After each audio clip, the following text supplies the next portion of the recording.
teaching in the virtual environment is much like teaching in a regular classroom. The difference is, of course, that you can't be face-to-face necessarily without a webcam, but there are some nuances to how you interact with your audience. I've created just a quick Cisco Webex meeting to give us a general idea of what teaching in a virtual environment is like. Now, I have created a whiteboard, and you can do that by choosing New Whiteboard. A whiteboard is just simply a blank space that we can choose some different tools, like this is a pointer tool, so we can point to some specific things that we may be talking about. We could use a marker if we want to draw some information and things of this nature, change the color of our marker. So it's just a way to kind of illustrate some concepts. It's just a very basic, quick way of interacting with what might be on your whiteboard. I'm going to erase all of these. These are called annotations, so I'm going to clear all these annotations. Now notice that this pointer didn't go away. That's because it's not an annotation, it's a pointer. Now, I've loaded this whiteboard. I've just created it. It's just a blank space, much like this whiteboard that I've just changed to. It's just a blank space. Really what you put on whiteboards are things like slides.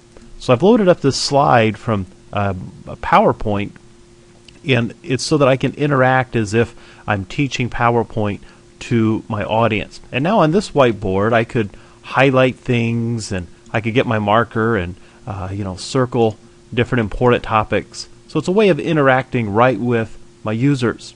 Now to navigate through the slides, I can just go to my next page, and then these slides will play just like I was watching a PowerPoint presentation.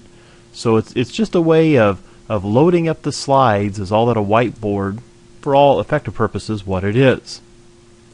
And then of course I can interact with it. Like I can say, this is something that you really want to pay attention to. And I can point to these different things that I may be teaching to my class. I could also change to a pencil, so if I want to be a little bit more narrow than with the big fat marker. So just a way of interacting. Now, in addition to sharing slides and sharing the whiteboard, we can also share some things like videos. Now, if I loaded a video, we could see it here. Obviously, I don't have one loaded because it says the server isn't responding. But notice this, I can load a website right into my presentation. And let me show you how to do that. It's actually very easy. I'm going to go to my whiteboard here, and we're going to go to Share, and I'm going to choose Web Content.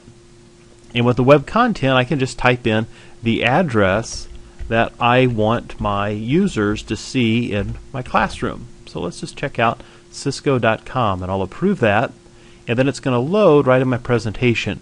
So I can show people in my class, well, this is where you want to go click, and I can walk them through, whatever I wanted to do on this particular website.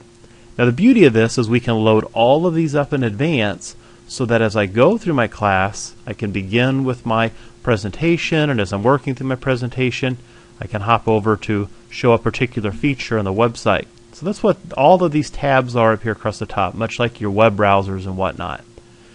Now, in addition to loading up different websites and PowerPoint slides and whatnot, we can actually go to Share. And you can see there's a bunch of things that we can share with our class. You could share your whole desktop, a file, even an application, like if you wanted to give a demonstration. So there's a lot of features that we can share right in this training. So I encourage you to go out to Cisco, where I just was. And so here on Cisco, you can check out and do a search for the free Webex or Cisco Webex, and then you can download a free trial and create a free account, and then you can experiment with some of the stuff as you prepare for your Cisco certification in the virtual classroom environment.